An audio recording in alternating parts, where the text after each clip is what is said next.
तो चलिए आज हम आपके लिए 2011 का जनगणना लेकर आए हैं। भारत में जो 2011 में जनगणना हुआ था उसका क्या रिजल्ट आया था उसका सेशन लेकर आए हैं, जो कि आप यहाँ देख पा रहे होंगे। 2011 की जनगणना इंग्लिश में वाले लिख लेंगे सेंसस ऑफ 2011, ठीक है। सेंसस ऑफ 2011 यानी 2011 की जनगणना। हम लोग 2011 की जनगणना के बाद हर 10 साल में जनगणना होता है। तो 2021 में जनगणना होनी थी, लेकिन कोरोना महामारी की वजह से नहीं हो पाया। तो हम लोग पिछले जनगणना के बारे में ही पढ़ेंगे और हम लोग को यहीं से एग्जाम में प्रश्न देखने को के लिए मिलेगा और यहाँ से डेफिनेटली एक प्रश्न आपको देखने के लिए मिलेगा।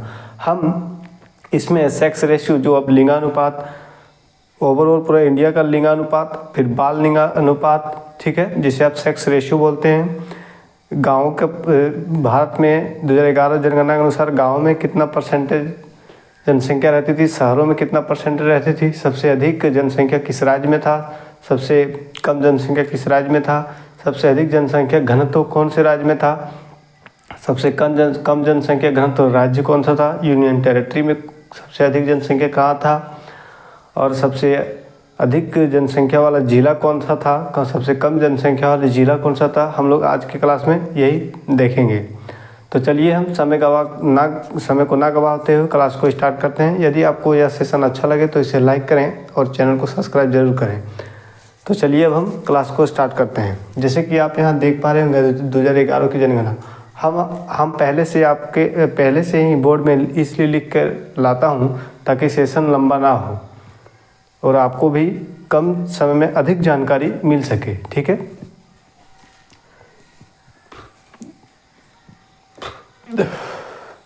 तो 2011 की जनगणना,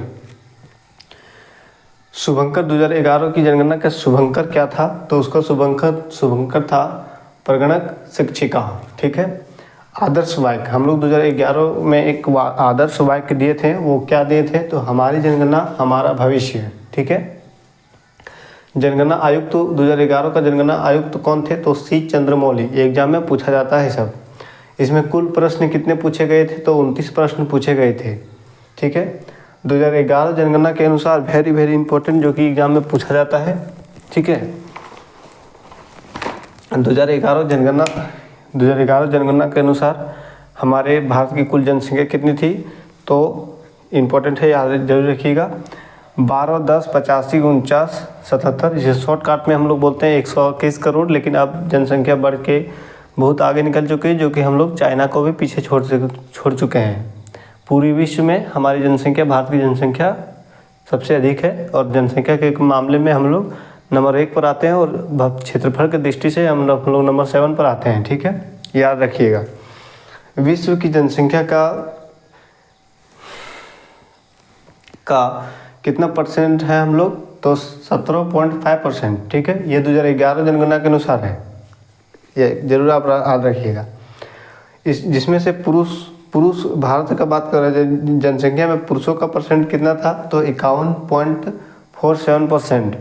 और वहीं महिलाओं की परसेंटेज कितने थे, तो 48.53%, ठीक है।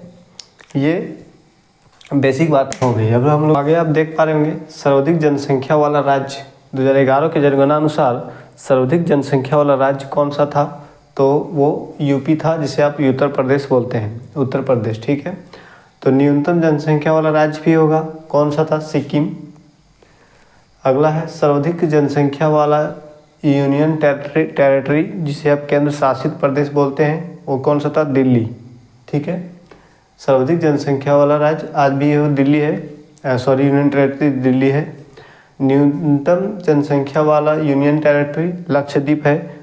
लक्षद्वीप में जनसंख्या कम है, इसलिए लक्षद्वीप बहुत साफ सुथरा है और दिल्ली बहुत प्रदूषित जगह है, ठीक है। दुनिया में सबसे अधिक प्रदूषित जगह दिल्ली है, ये आप याद रखिएगा। सर्वाधिक जनसंख्या घनत्व वाला राज्य जो कि बिहार है, ठीक है। कितना जनसंख्या घनत्व है, तो 1106 प्रति वर्ग किलोमीटर, ठीक है। न्यूनतम जनसंख्या घनत्व वाला राज्य अरुणाचल प्रदेश है। 17 व्यक्ति रहता है प्रति वर्ग 1 किलोमीटर स्क्वायर में, ठीक है। सर्वाधिक जनसंख्या घनत्व वाला यूनियन टेरिटरी भी दिल्ली होगा जब प्रदूषित है, ठीक है। और न्यूनतम जनसंख्या घनत्व वाला राज्य अंडमान निकोबार द्वीप समूह, जिसमें 46 व्यक्ति प्रति वर्ग किलोमीटर रहता है, ठीक है। आई होप कि यहाँ तक आपको समझ में आया होगा। अगला आप देख पा रहे होंगे क्या है कि भारत का जनसंख्या घनत्व, ओवरऑल पूरा भारत का जनसंख्या घनत्व क्या था, तो 382 किलोमीटर वर्ग किलोमीटर था, ठीक है, 382 वर्ग किलोमीटर।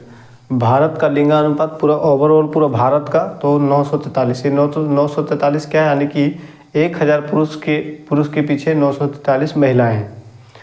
भारत का साक्षरता क्या था पूरा भारत में, तो 74.04% था। उसमें से पुरुष का क्या था, जो मेल यहाँ एम से मेल देख पा रहे हैं, पुरुष का साक्षरता कितना था, तो 82.14% और फीमेल का परसेंटेज कितना था, 65.46% महिला साक्षर थी। सर्वाधिक साक्षरता वाला राज्य कौन सा है, तो केरल, जिसमें केरल में सर्वाधिक साक्षरता वाला है, तो कितना परसेंट उसमें साक्षर थे, 93.91%, ठीक है, इतना साक्षर थे केरल में। और न्यूनतम साक्षरता वाला राज्य कौन सा था, तो बिहार, कितने उसमें साक्षर थे, तो 61.8% साक्षर व्यक्ति थे। सर्वाधिक साक्षरता वाला यूनियन टेरिटरी लक्षद्वीप थे, 91.8% साक्षर थे। और न्यूनतम दादर नगर हवेली थे, जो कितना 76.2% साक्षर थे, ठीक है। आई होप कि यहाँ तक आप लोग को समझ में आया होगा। और एक इम्पॉर्टेंट बात मैं बताना भूल गया, अभी बता देता हूँ कि 10 मिलियन से अधिक शहरी समूह को मेगा सिटी के नाम से जाना जाता है। और ये इम्पोर्टेंट है और परीक्षा में ग्रुप डी में पूछा गया है, आप याद रखेंगे, ठीक है। क्या है कि 10 मिलियन से अधिक शहरी समूह को क्या बोला जाता है, तो मेगा सिटी के नाम से जाना जाता है। तो हम सेंसस यानी कि 2011 भारत में 2011 में जो जनगणना हुआ था, उसको मैंने कम समय में आपको ज़्यादा से ज़्यादा चीज़ें प्रोवाइड करवा चुका हूँ और उम्मीद है कि आप इसे याद ज़रूर कर लेंगे। ये इम्पोर्टेंट है अधिक, बहुत ही अधिक इम्पोर्टेंट है, क्योंकि 27 नवंबर से ग्रुप डी का भी एग्ज़ाम शुरू होने वाला है। इसलिए हम कम समय में आपको अधिक से अधिक चीज़ें प्रोवाइड करवा चुका हूँ। तो चलिए हम आज के लिए इतना ही क्लास रखते हैं। धन्यवाद आप सभी का।